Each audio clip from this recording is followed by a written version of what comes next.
نبی پاک صلی اللہ تعالی علیہ وسلم ساری زندگی اعتکاف بیٹھے آخری عشرہ میں.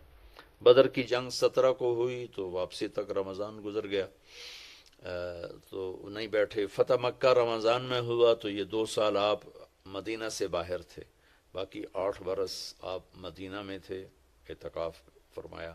آخری 10 ہجری میں جب 11 ہجری 12 ربیع الاول آپ دنیا سے تشریف لے گئے، 10 ہجری آپ نے 20 دن کا اعتکاف فرمایا، اور جبریل کے ساتھ قرآن کا دور 2 دفعہ فرمایا. ایک دفعہ آپ نے رمضان میں کسی وجہ سے اعتکاف اپنا ملتوی فرمایا، کینسل فرمایا، تو وہ شوال میں 10 دن آپ دوبارہ اعتکاف میں بیٹھے. اعتکاف کا موضوع آکافہ کہتے ہیں مڑ جانا، پھر جانا، پلٹ جانا.